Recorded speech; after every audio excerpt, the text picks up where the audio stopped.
Alors, deuxième partie, on passe aux bases de facturation. Donc, ce qu'on va voir comment on peut créer une facture manuellement. On va voir comment on peut gérer des factures, comme filtrer, envoyer, rappeler, étiqueter et exporter. Puis, on va voir comment on peut suivre les paiements et on va créer une note de débit ou une note de crédit. Voilà ce qu'on va faire. Je propose qu'on rentre dans le système pour vous montrer comment on fait tout cela. Donc, je suis dans Gestion, Facturation, dans le tab Facturation générale. Donc ici, il y en a un aperçu de toutes les factures qu'on a déjà créées dans notre registre.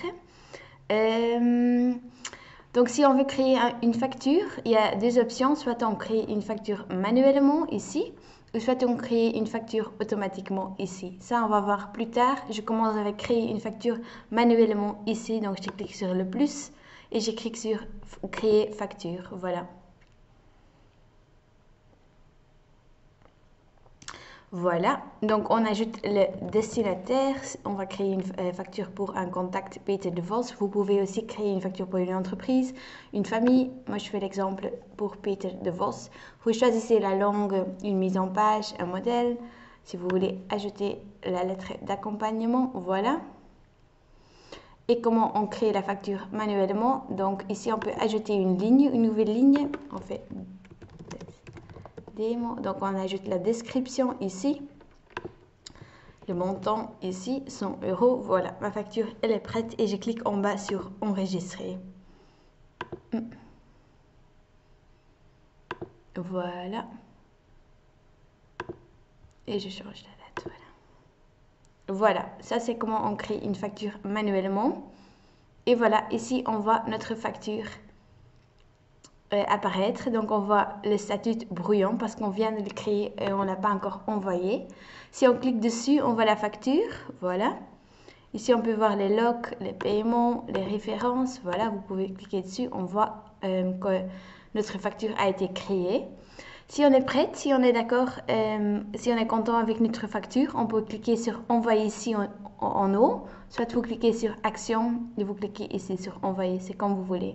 Voilà, je clique sur envoyer. Voilà. Là, le message qu'on a choisi ou ajouté dans les paramètres apparaît. Voilà, et on clique sur enregistrer. Voilà, documents ont été envoyés et on voit notre facture ici. Statut a changé au requis. Voilà. Voilà, on clique dessus et on peut voir ça aussi dans les logs que le document a été envoyé. Ok, là je vais vous montrer toutes les actions qu'on peut faire avec une facture.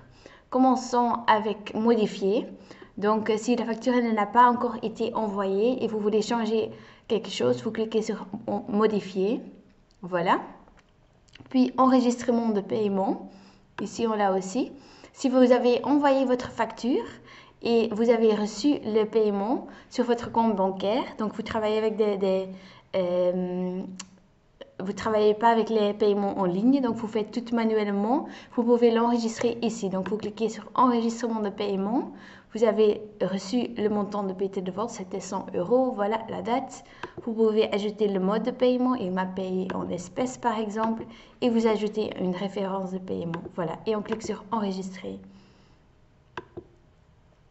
Et ici, si vous avez créé un message dans les paramètres, dans les notifications, vous allez voir le message ici, soit vous ajoutez un message vous-même, voilà, comme vous voulez, et on clique sur enregistrer. Voilà, là on voit que le statut, il a changé au payé, voilà, parce qu'on vient d'ajouter le paiement, hein, voilà, ok. Ok, puis on a changé l'étiquette et changé le statut. Donc je vais commencer avec changer l'étiquette. Donc qu'est-ce que c'est une étiquette? Si la facture elle a été envoyée, mais le contact qu'il a reçu de la facture il n'est pas d'accord ou il y a eu un problème avec la facture et vous voulez ajouter cette information comme un rappel pour vous en fait, vous pouvez ajouter une étiquette. Voilà. Soit vous choisissez une étiquette ici, a été discutée ou paiement échelonné. Voilà. Soit vous ajoutez une nouvelle étiquette. Voilà, ici. Vous choisissez un nom, des mots test, je vais faire. Vous choisissez la couleur, je prends rouge et vous cliquez sur ajouter. Voilà. L'étiquette a été ajoutée avec succès. Puis vous cliquez de nouveau, changer l'étiquette et vous choisissez l'étiquette. Voilà. Et vous cliquez sur enregistrer. Voilà.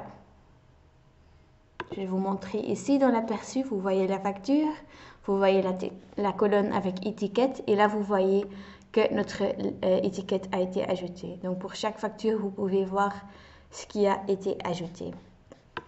Voilà. Ce que je voulais encore dire sur les étiquettes, donc si vous avez ajouté dans les paramètres, donc vous avez dans les notifications une option pour ajouter des rappels automatiques si la facture n'est pas payée à temps. Si vous voulez que les factures avec une étiquette ou les factures avec une étiquette particulière comme celle avec des mots test, qu'ils ne reçoivent pas de rappels automatiques, vous pouvez les désactiver comme ceci. Voilà, vous cliquez sur paramètres. Voilà, vous allez dans notification et là vous avez en bas notification rappel. Et si vous avez ici activé un rappel automatique, vous pouvez ici activer de ne pas envoyer un rappel automatique pour les documents concernant une étiquette et alors vous pouvez ajouter une étiquette. Voilà. Voilà, donc là vous voyez toutes les étiquettes qu'on ne veut pas envoyer un rappel automatique. Voilà. N'oubliez pas de cliquer sur enregistrer en bas, très important. Voilà. Ok. Donc voilà, ça c'est tout ce que je voulais dire sur les étiquettes. Je continue avec les actions. Donc on a vu étiquette, changer le statut. Donc si vous voulez changer le statut de payé ou en souffrance, ou vous voulez le changer manuellement, vous le faites comme ici. Voilà. Donc ça c'est changer le statut manuellement. Envoyer une facture, ça on a vu. Envoyer un rappel, si vous n'avez pas activé dans les paramètres d'envoyer un rappel automatiquement, vous pouvez le faire ici manuellement. Voilà. Puis comme je dis, on va voir les notes de crédit et les notes de débit. Donc si vous avez déjà envoyé la facture, il y a eu une erreur et vous voulez le changer, vous pouvez créer une note de crédit ou une note de débit. Je vais vous montrer un exemple avec une note de débit. Par exemple, la facture elle a été envoyée mais elle n'est pas payée à temps et vous voulez ajouter une amende de 10 € à chaque membre qui n'a pas payé sa facture à temps. Donc on crée une note de débit. Voilà. Et ici on peut ajouter une ligne. Je vais juste changer la date. Voilà. Et ici on peut ajouter une ligne. Voilà. On fait voilà.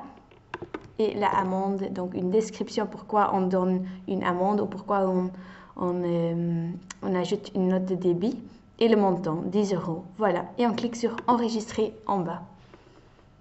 Et voilà, ça c'est comment on crée une note de débit. Donc voilà, on voit que la note de débit elle est ajoutée dans notre aperçu. Et on voit encore que c'est un brouillon, donc il est important de l'envoyer et de l'envoyer, voilà, comme ça. Notre contact, il reçoit son note de débit. Voilà, ok. Ça, c'est tout pour les notes de débit et les notes de crédit.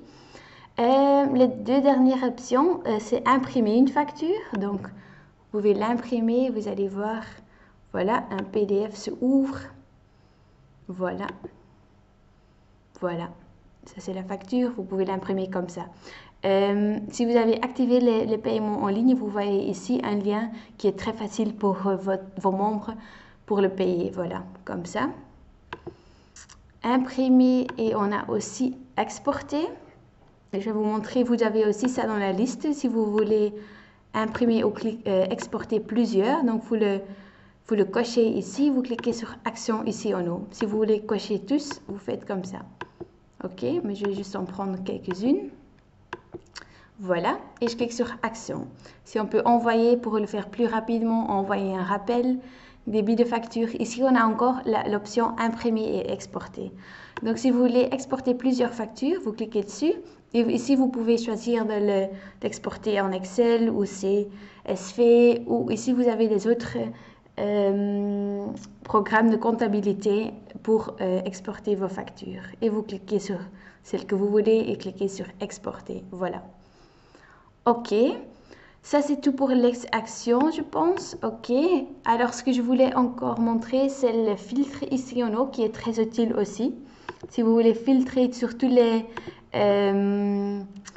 factures que vous n'avez pas encore envoyées, vous pouvez le faire comme cela. Voilà, brouillon, et comme ça vous pouvez on masse, hop, action, et voilà, envoyer. C'est très facile. Voilà. Ce qu'on peut aussi faire, donc toutes les factures qui n'ont pas encore été payées, donc qui ont été payées trop tard, et s'ils n'ont pas téléchargé le document, voilà, là on n'a pas des exemples, mais cette combinaison-ci vous permet de voir les gens qui n'ont pas payé et pas ouvert le document. Peut-être il y a quelque chose qui est mal là-bas et vous pouvez peut-être contacter la personne pour voir ce qui se passe avec la facture, s'ils n'ont pas reçu, il y a eu un problème, voilà, comme ça. Donc ça c'est intéressant pour combiner les filtres et comme ça vous pouvez trouver des problèmes, voilà. Ok, je pense que c'est tout pour les bases de facturation.